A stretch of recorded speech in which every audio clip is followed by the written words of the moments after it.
hope you guys had a few minutes to kind of think about that last point and discuss it. And since we went ahead and talked about how our words can bring life, we want to talk about the flip side of that and how harmful our words can be. Did you want to start? Proverbs 17:9 says, "Whoever covers an offense seeks love, but he who repeats a matter separates close friends." I think that proverb is short and simple, but very profound. We can use our words and be gracious to other people, or the way that we speak can actually create division among the people we know.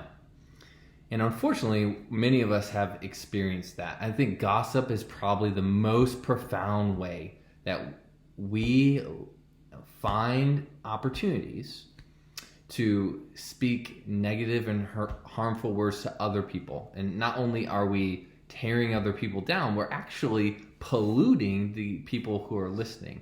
So I think it's important. I think what the biblical authors are trying to communicate is that our words, again, are powerful and can be incredibly toxic and harmful. Mm-hmm. Yeah, and as I think about, especially right now, I feel like there are so many hot topics and hot opinions that people are using to tear apart friendships and tear apart families, that we kind of take a step back from that and think about how we can listen to those that are talking to us or that we are interacting with and really respond to them instead of kind of that knee-jerk reaction to really react when we hear something that we disagree with or that we feel even personally offended by.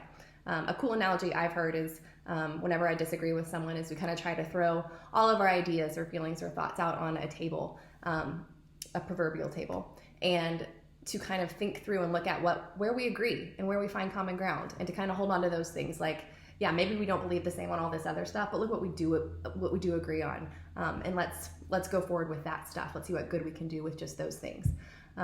Because I think it's really beneficial to try to find commonality during this time and to focus on that, and to not make bigger deals out of things that maybe we really don't have any control over right now. Yeah, I think a practical way to do that is evaluate our modes of communication. For some of us, this might be a good season to put away some forms of communication that have been unhealthy or toxic. Maybe set social media aside for a time. Personally, as I go on Facebook, it hasn't seemed to be a place that builds.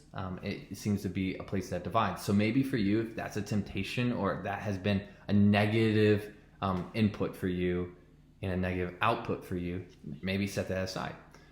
As you come across conflict with friends and family, maybe text message is not the best way to resolve those conversations. Maybe it's a face-to-face conversation that can be a word of love rather than a divisive word. So maybe evaluating the modes of communication could be really helpful for you in this season. Definitely. I think we all have the tendency to use stronger words when we're behind the security of a screen than we would in person.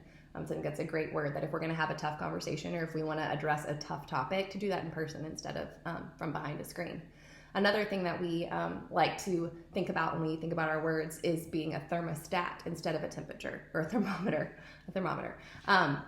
Because a thermostat sets the tone for or the temperature for a room, and our words can set the tone. We can come into a conversation with honesty, love, respect, and set a tone of that for the conversation. Or we can come in hot and angry and set that tone. But I think it's really beneficial to not take the temperature that's in the room and make that ours, especially even as moms. I think of that with my kids all the time. I can set the tone for our family, or I can allow the kids who are 5, 7, and 9 to set our chaotic tone for the day. And so I think it's just really important to remember to be a thermostat instead of a thermometer.